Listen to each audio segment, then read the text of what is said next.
Hey, what's happening?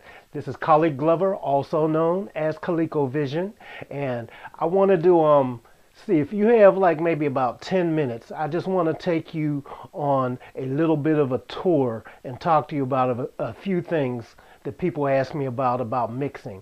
I want to cover, okay, we got the little Mixing Academy thing here, but I want to cover, do you know what makes a great mix?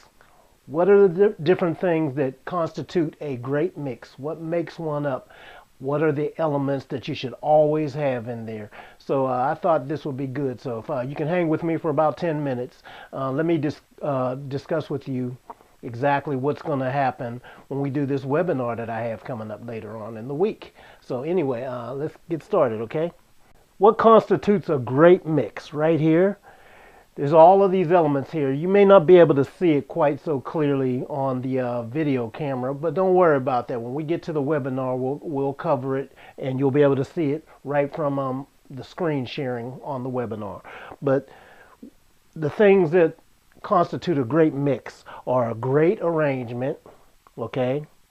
Great arrangement. I can't tell you how many times, and let me just write some of these things down first of all. So one of the things that does it, a great arrangement.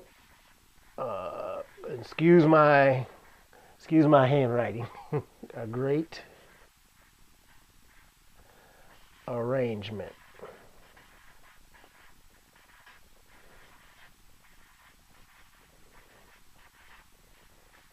Okay, that's probably one of the number one things that really makes a huge difference in a mix. My job as an engineer is so much easier when I have a great arrangement and a great production.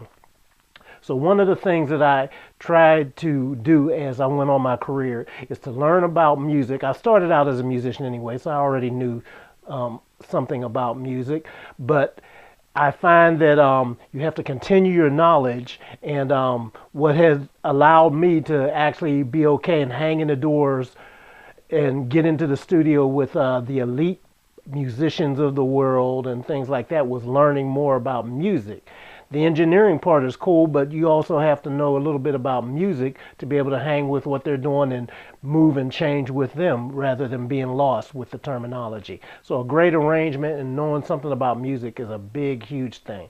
But that's not all. You know, many times an engineer will have to rearrange or kind of be the the ghost producer on a record, because we have to dig in and find out what's going on with the song, find out what to cut away and everything. We maybe just delivered a whole big blob and it's like, okay, make it sound like something.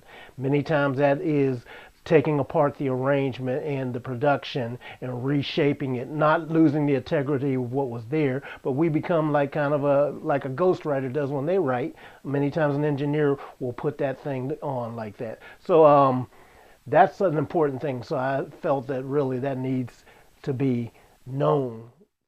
On the webinar, we're going to talk about the little things that a lot of people don't realize, that when you're mixing too, you have to maintain interest in your mix.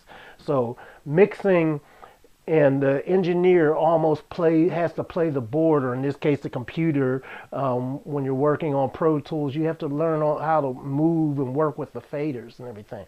I want to talk with you about that, and we'll take and deconstruct a few things to see where and when you should do things like that.